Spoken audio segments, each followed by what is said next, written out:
Hey guys, this is Fusebox back with another Raid Shadow Legends video, and with the anniversary event coming around, we're going to be able to get some of these fragment heroes that you may have missed in the past, or you might have had and kind of sat on them. Some of them got a bad rap, and I don't think they're that bad. Today I want to go over one of them, and it seems like a good time to go over him, and I want to talk about, where is Elegaius? He's in here somewhere. I'm looking right at him, ain't I? There we go. Goodness, he's hiding.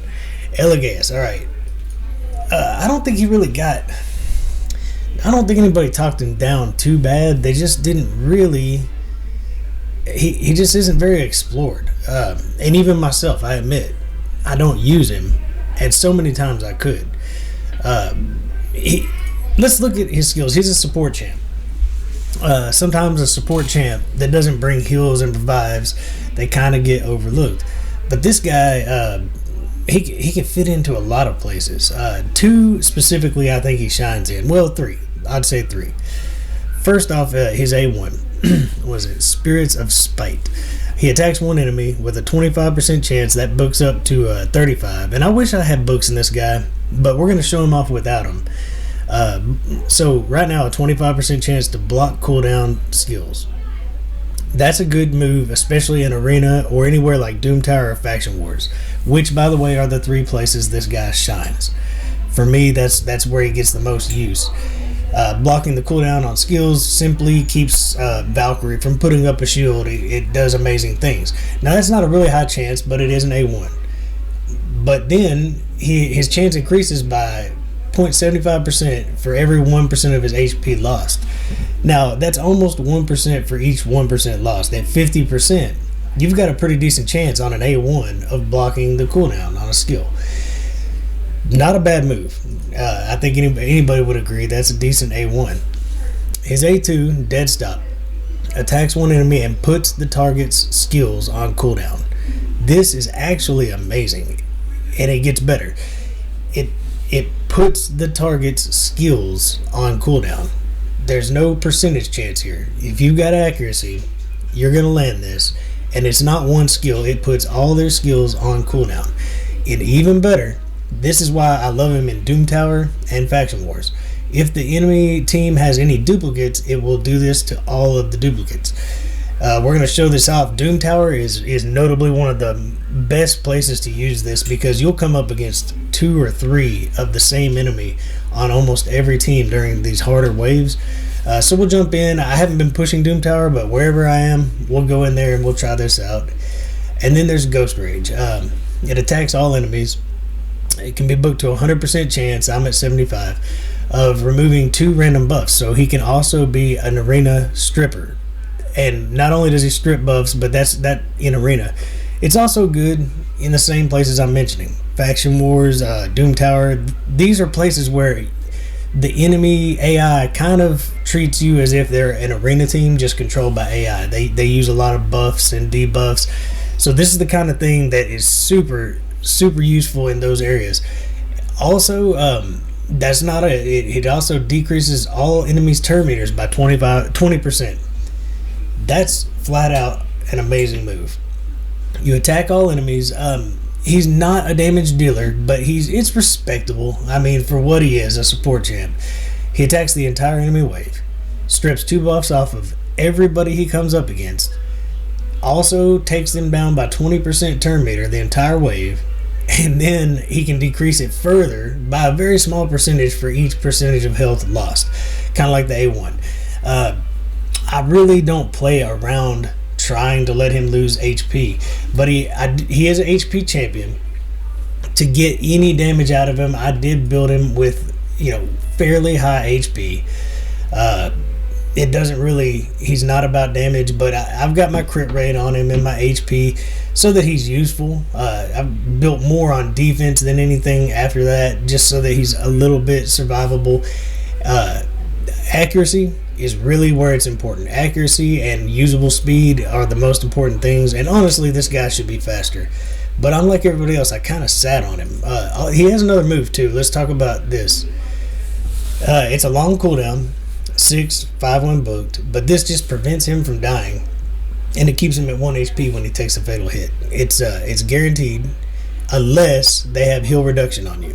That's the way to counter this. If you're up against Elegaius, you want to put heal reduction on so he can't revive, or he doesn't actually revive, he just prevents his death and stays at 1, which makes all of his moves all of a sudden more effective. At 1 HP, now then you're going to get a decent chance on blocking cooldown on skills. Turn meter reduction is going to increase quite a bit. So this is a really neat ability here. If it prevents his death, it also heals him by 10% of his HP. So building with high HP does benefit here. And it fills the turn meter by 20%. And it places a shield according to 30% of his max HP. So high HP does play out good on this ability. Basically his second chance. This is like his emergency move right here. It passively happens when he takes a fatal hit. Now I'm going to say that my Masteries, this is a tough one. It is. When I first built him out, I took him into, I was taking him through some dungeons, trying him out. In Faction Wars, it helped to have War Master to do at least some real damage to bosses. Defense tree and support tree are likely the better build. And honestly, I don't know if it was a mistake that I took Master Hexer. I would think that I would have gone for Sniper. I may actually do I have a free? No, looks like I played around with him. I'm going to leave it like it is, but I would really think maybe going down and getting an extra A1 on the defense tree by getting a counterattack every now and then would be great. I could build him with some resistance and or defense. Possibly let him help protect the team by taking some of the damage for them. Some of these moves could potentially help him get lower HP to get more benefit, but anyways, even without books, he has such a high chance to do all this. We can go show him off right now. Arena, we're gonna start in the arena. The blocking of cooldowns. This is such a cool move that we're gonna go ahead and let's find somebody that we really don't want. All right, here we go. We're just gonna take. I don't want too much damage. We'll just take that might be too much damage. This is to show him off. Well, we'll see what happens. We'll take my normal team with him in it, and we'll see what happens. Because what he's gonna do is he's not gonna be the one killing people. We're gonna kind of A1 here because we don't really. Okay, now here we go. Who are we worried about here? We could either worry about our speed booster, or we could worry about Madame Cerise stripping us. So we do have some buffs up. Let's block the cooldowns. We don't have. There's only one buff to remove. It's a small shield on Hakatoon. Not really too worried about this, though. That would kill Kale. Here's what we want to do.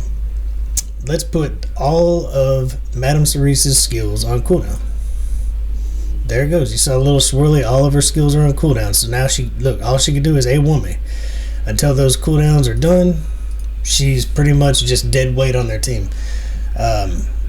If we get rid of he's the only threat on damage. So now we can play around a little bit. Let's see. Hopefully we don't kill everybody. Okay, so here, see all these buffs? 75% chance, but I've lost a little health power, so it's a little higher than that. There go all their buffs. I mean, this guy is really kind of overlooked, even by me. I admit it. I don't know why I don't use him very often when he is very good. And he could do this all day in the arena. Let's just wipe this team. You can see where you could use him as a massive buff stripper. The higher up you get in Gold 4 and Platinum, there's a lot of buffs you got to strip. If there was a Krisk on here, do I have a... Don't see... Yeah, here's a Krisk. I'm probably going to lose this fight. I'll even use a refuel for it. I'm probably going to lose this fight, guys. But we just want to see if we can get around to using him. And the fact that he won't die the first time they try to kill me means I have a good shot of at least using one of his moves. So they've got a shield up. This is going to be nasty if I don't go ahead and take a big hit. They're going to be pretty stout. I'd like to leave that shield on and then strip it. But at this point, we've got to start working or we don't even have a chance of winning this fight. Now we've got a shot. We've got a shot. That's all we ask for, right? Alright, so there's a lot of buffs going on here. We can only remove 2 from everybody. But here we go. That just cleaned up a lot going on. An awful lot. Krisk is actually low on HP now. He's still under that veil, which is a nightmare. And Duchess is just bringing everybody back.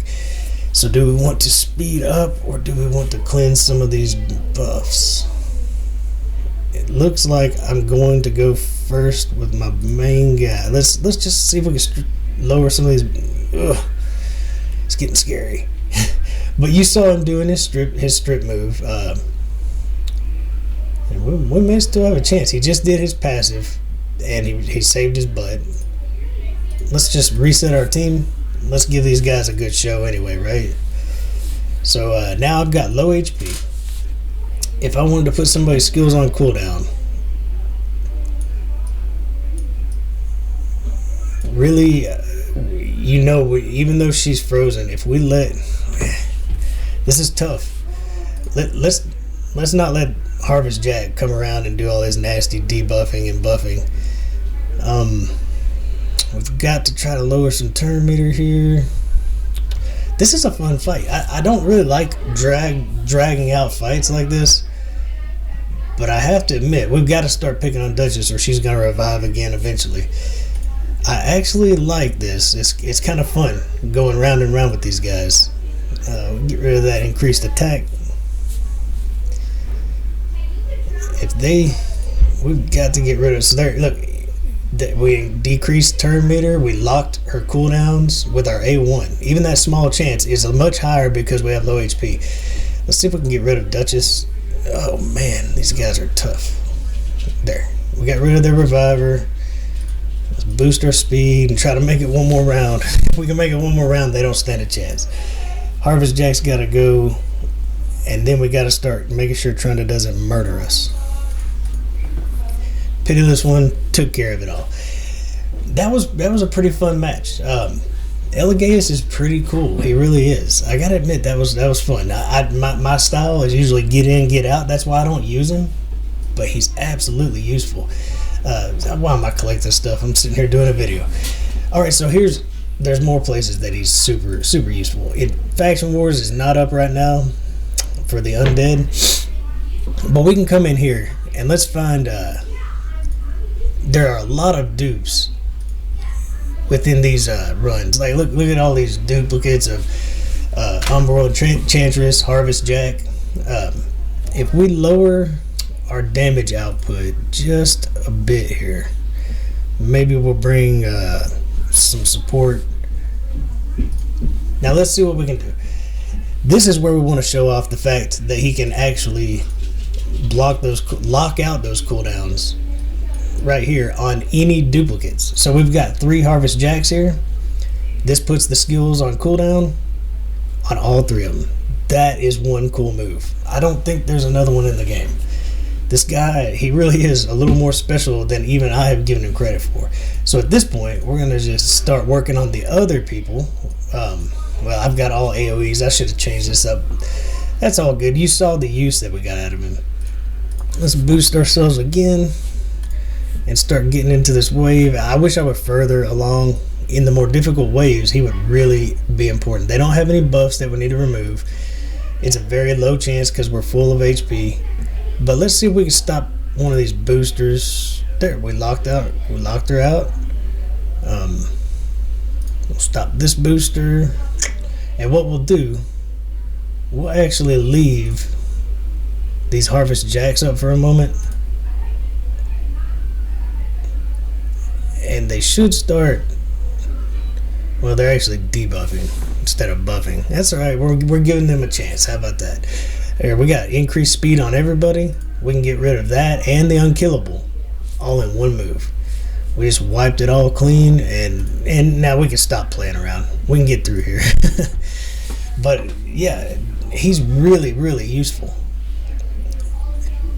Let's just get rid of these guys. Oh, I actually let the fear take over. And so, you know, here we are. We got a couple Harvest Jacks and a couple Umbral Enchantresses. If this doesn't wipe them, we'll go ahead. Well, this might do it. 2 Harvest Jacks. It's going to kill one, but it still took care of the other one's cooldowns. Put him on blocked his cooldowns. He's really an awesome champ. He really is. You could take him into faction wars. Many times you'll go up against 2 Valkyries or 2 difficult, you know, maybe 2 Man-Eaters, and that's a great place to just lock out, put everything on cooldown on all of the duplicates on the team. Arena, I think he's much better than he gets credit for. Now, you know, where else could you use him? I will say, let's take him through one place just to show like the importance of locking out more than one enemy. In the Ice Golem, infamously, let's see, who do we want to bring? We will just go with let me find, there he is. Let's take him in here. We're going to kind of just blow through this first wave. There are multiple instances here where if I were in control, I would actually try to save. We'll just let these guys go through.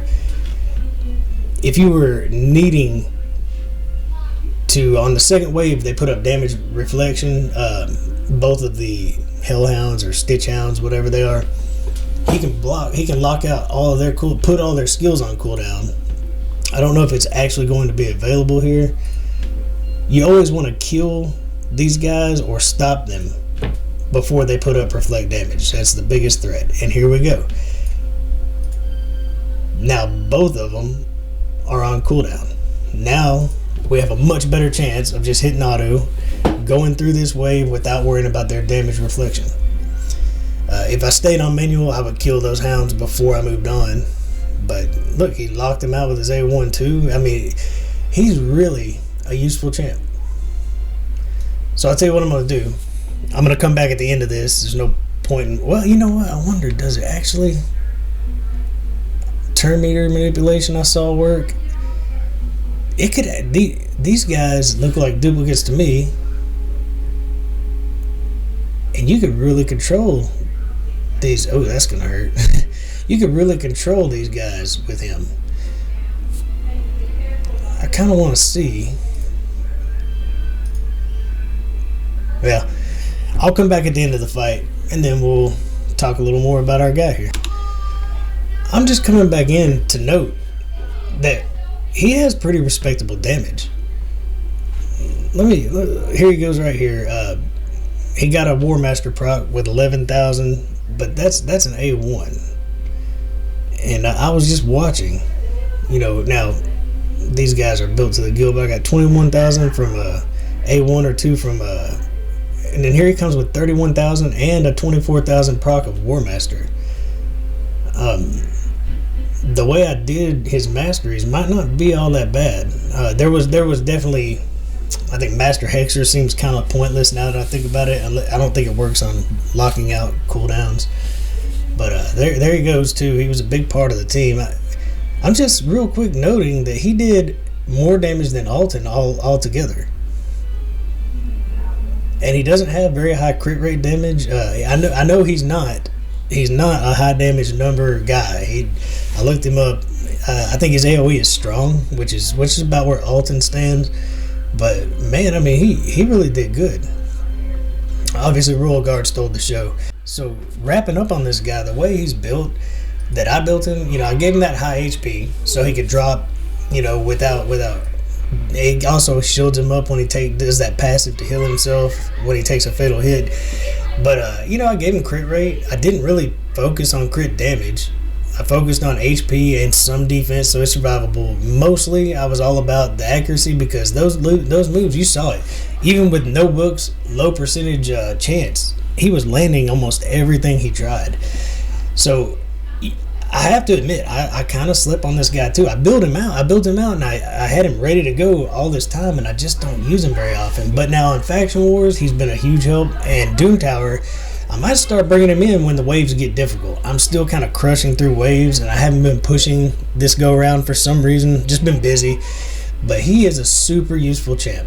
And now that we're getting the chance to possibly get him if you missed him last time, I just wanted to go over him and show what he can do.